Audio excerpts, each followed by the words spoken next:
আমি আসলে কনফিউজড এই জন্য যে কেন রিয়াল মাদ্রিদ ভালো খেলতে পারতেছে না বা ভালো ফুটবল আমাদেরকে উপহার দিতে পারছে না, যেক্ষেত্রে প্রতিটা ম্যাচ দেখে এটাই মনে হচ্ছে যে রিয়াল মাদ্রিদ শুধুমাত্র ইন্ডিভিজুয়াল ব্রিলিয়ান্স এবং ভাগ্যের জোরে ম্যাচগুলো জিততেছে। এবং রিয়াল মাদ্রিদের ম্যাচ দেখে আগে যে মজাটা পাওয়া যেত সেই মজাটা আর খুঁজে পাওয়া যাচ্ছে না। যেক্ষেত্রে রিসেন্টলি লিভারপুল এবং ম্যানচেস্টার সিটির ম্যাচটা আমাদেরকে যত পরিমাণ এন্টারটেইন করেছে, তার সাথে যদি আমরা রিয়াল মাদ্রিদের কারেন্ট ম্যাচটা তুলনা করি, তার ধারে কাছেও রিয়াল মাদ্রিদের ম্যাচটা যেতে পারবে না। আজকের ভিডিওতে আমি এই দুইটা ম্যাচ নিয়ে একটু আলোচনা করব। চলুন শুরু করা যাক।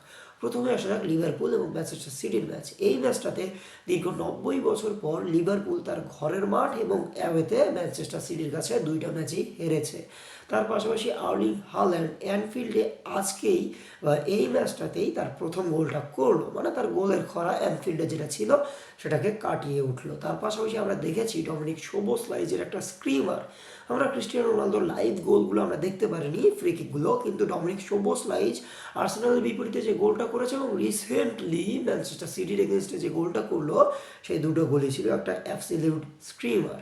এবং তার পাশাপাশি আমরা দেখেছি কীভাবে আর্নে স্লটকে পুরোপুরি খেয়ে ফেলে পেপ গার্দিওলার ট্যাকটিক। কথাটা আমি এই জন্যই বললাম কারণ প্রথম হাফে আর্নে স্লট ট্রাই করতেছিল ডিফেন্সিভ ফুটবল খেলার এবং তারা সেন্টার দিয়ে অ্যাটাক বিল্ড করতেছিল, যেক্ষেত্রে কোডি গ্যাকপো এবং হিউগো একিটিকে থ্রেড ক্রিয়েট করার ট্রাই করতেছিল, কিন্তু তারা পাচ্ছিল না। অন্যদিকে মো সালাহর কথা যদি বলি, মো সালাহ তো পুরোপুরি ঘোস্ট হয়ে গিয়েছে। তারপর থেকে আমরা কতদিন হলো গোল দেখতে পাই না, তার তো হিসাবই নেই। তো এর পাশাপাশি যদি ম্যানচেস্টার সিটির কথা বলি, তাহলে ম্যানচেস্টার সিটিতে মার্ক গেহি, গত সিজনে মার্ক গেহির যাওয়ার কথা ছিল লিভারপুল, কিন্তু লিভারপুল তাকে ওই টাইমে কিনতে পারেনি, কারণ ক্রিস্টিয়ান প্যালেসের যে কোচ ছিল সেই কোচ ওই টিমে বাগড়া দিয়ে বসে এবং যার কারণেই সেই ডিলটা কোলাপস করে যায় এবং পরবর্তীতে ম্যানচেস্টার সিটি তাকে কিনে নিয়ে যায়। এবং ম্যানচেস্টার সিটি এবং লিভারপুলের এই ম্যাচটাতে সে দুর্দান্ত ফুটবল আমাদেরকে উপহার দিয়েছে এবং এই ম্যাচটা আমরা যারা দেখেছি তারা দেখেছি যে কতটা ভালো মার্ক গেহি আসলে খেলেছে। তার পাশাপাশি কুসানোভও অনেক সুন্দর ফুটবল খেলেছে এবং মাইটি ডোনারুমা আমার মনে হয় বর্তমানে ম্যানচেস্টার সিটির one of the best player. যেক্ষেত্রে ম্যাকঅ্যালিস্টারের করা একটা শট থেকে ডিফ্লেক্ট হয়ে টপ কর্নারে বলটা ঢুকেই যাচ্ছিল, কিন্তু তখনই ডোনারুমা পুরোপুরি স্ট্রেচ হয়ে বলটা সেভ দেয়। গার্দিওলা যে একটা রিয়াকশন দিয়েছিল না, সেই রিয়াকশন দেখেই বোঝা যাচ্ছিল যে সে কেন এন্ডারসনকে সেল করে দিয়ে এই যে ডোনারুমাকে দলে নিয়েছে। তো এই ম্যাচটা ছিল অসাধারণ থ্রিলিং একটা ম্যাচ, যার পাশাপাশি যদি আমরা বলি লাস্টের দিকে যে কাণ্ড বা নাটকটা আমরা দেখেছি সেটা চোখের আড়াল করা যায় না। যেক্ষেত্রে লাস্টের দিকে যে সাবস্টিটিউশনগুলো করেছিল আমাদের পেপ গার্দিওলা, তার মধ্যে অন্যতম ছিল রায়ান চার্কি আসার পর থেকেই ম্যানচেস্টার সিটি পুরো ম্যাচের কন্ট্রোলটা নিজেদের আন্ডারে নিয়ে নেয় এবং প্রথম গোলটা যেটা বার্নার্ডো সিলভা করে, সেক্ষেত্রেও প্রথমে টাচটা রায়ান চার্কিরই আসে এবং সেখান থেকে আমাদের হালান্ডের কাছে চলে যাবে, হালান্ডের পায়ে লেগে সামনে চলে যাওয়ার পর ওটাকে গোলে কনভার্ট করে বার্নার্ডো সিলভা।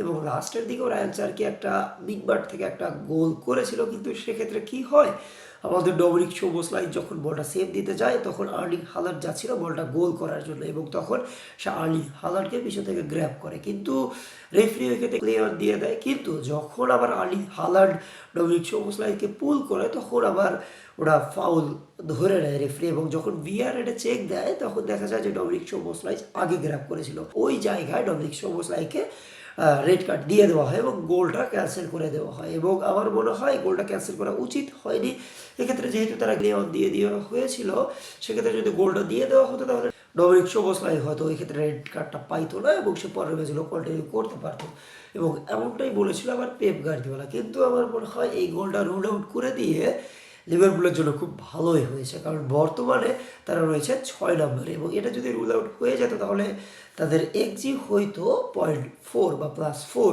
যেক্ষেত্রে ব্র্যান্ডফোর্ড তাদের উপরে চলে যেত এবং আমার মনে হয় এটা ভালোই হয়েছে। তো এখন আসা যাক রিয়াল মাদ্রিদের ম্যাচের কথা না বললেই নয়, কারণ এক্ষেত্রে রিয়াল মাদ্রিদের ম্যাচ এভারেজ ম্যাচ হয়ে যাচ্ছে। যেক্ষেত্রে এই ম্যাচটাতে শুধুমাত্র আলভারো কারেরাস, কিলিয়ান এমবাপ্পে আর যদি বলি ট্রেন্ট আলেকজান্ডার আর্নল্ড পরে এসে একটু ভালো ফুটবল খেলেছে এই আর কি, তাছাড়া আর কিছুই ছিল না। যেক্ষেত্রে আমরা নতুন একজন প্লেয়ারকে দেখতে পেয়েছি হেমিনেজ, এই হেমিনেজকে আবার অনেক আগেও একবার ট্রাই করা হয়েছিল, জাভি আলোনসো তাকে ট্রাই করেছিল এবং আমার মনে হয় এছাড়া রিয়াল মাদ্রিদের ম্যাচ নিয়ে আর বলার কিছু নেই। যদি বলতে হয় তাহলে বলা যায় যে লেফট উইকে রিয়াল মাদ্রিদ ওই বেশি থ্রেট ক্রিয়েট করতে পারেনি, কারণ ভিনিসিয়াস জুনিয়র ওইদিকে ছিল না, তার পাশাপাশি রদ্রিগো মিসিং ছিল এবং আমাদের জুড বেলিংহাম এই জুড, এবং এই কারণে অনেকে হয়তো ধরে নিয়েছিল যে রিয়াল মাদ্রিদ হয়তো ম্যাচটা ঠকে যাবে, কিন্তু আমার মনে হয় তা কখনোই হবে না, কারণ রিয়াল মাদ্রিদের বেঞ্চ স্ট্রেংথ অনেক ভালো, যেক্ষেত্রে প্রত্যেকেই স্টার্ট করার মতো অ্যাবিলিটি রাখে।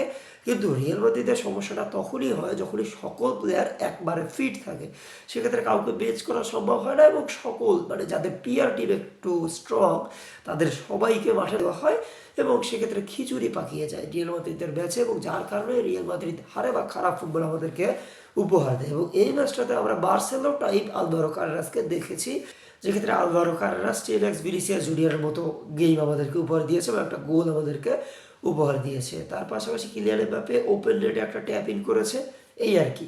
তো আমার মনে হয় রিয়াল মাদ্রিদ এই সিজনটাও এইভাবেই চালিয়ে যাবে যতক্ষণ না পর্যন্ত তারা বড় সড়ো একটা ধাক্কা খাচ্ছে। আপনাদের কি মনে হচ্ছে কমেন্ট বক্সে অবশ্যই জানিয়ে দিবেন। দেখা হচ্ছে অন্য কোনো ভিডিওতে, ততক্ষণ পর্যন্ত সাথেই থাকবেন। আলা মাদ্রিদ, আসসালামু আলাইকুম, জাস্টিস ফর হাদি সু।